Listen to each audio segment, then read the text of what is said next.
On quitte le Vatican, mais on reste en Italie où se tiendront des élections législatives ce week-end. La campagne électorale s'est terminée ce soir et les candidats se sont tous concentrés sur l'avenir économique. L'Italie reste l'un des pays les plus touchés par la récession. Des milliers d'entreprises ont dû mettre la clé sous le paillasson. Pourtant, au nord du pays, des entreprises s'en sortent plutôt bien, notamment grâce à l'exportation. Reportage à Bologne, dans l'une de ces entreprises qui fabriquent des machines d'emballage. Salvatore Garino et Annick Capel. L'entreprise Marchesini, c'est une histoire de famille. Au centre, le patron, Maurizio, entouré de son frère et de sa fille. Ensemble, ils poursuivent la merveilleuse aventure entamée par leur père il y a 40 ans. Mon père est parti de 2 collaborateurs, qui sont d'ailleurs toujours là. Et aujourd'hui, nous sommes 1000 personnes. Ici, on fabrique des machines comme celle-ci, des bijoux de mécanique de très haute précision et qui servent à emballer. Ici, on a une ligne de production complète depuis le produit jusqu'à l'emballage.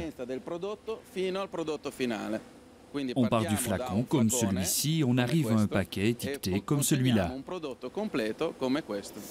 L'entreprise tourne à plein régime, un chiffre d'affaires en hausse continue et des carnets de commandes bien remplis. Nous produisons des machines pour les secteurs pharmaceutiques et cosmétiques. Le marché qui, même en temps de crise, se porte bien. Et puis l'autre raison du succès de Marchesini, c'est que 70% des machines sont destinées à l'exportation.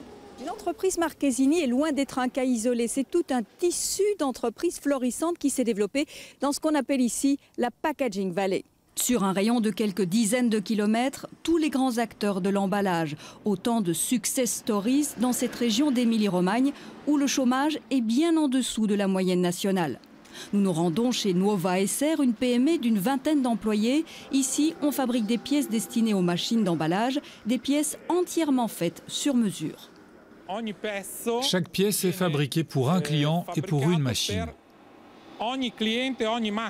Ici aussi, un personnel hautement qualifié, formé dès la sortie de l'école, un savoir-faire inestimable pour concurrencer le reste du monde. Une pièce comme celle-ci, on en fait 2, 3 ou 4 par jour. Les Chinois, ils peuvent en faire 3 millions par jour, mais jamais avec la précision que nécessite une telle pièce. En 20 ans, la PME a multiplié son chiffre d'affaires par 6. Un bel exemple de réussite dans ce nord qui reste la locomotive de l'Italie. Le Nord réalise 70% des exportations italiennes et 50% du produit national brut italien.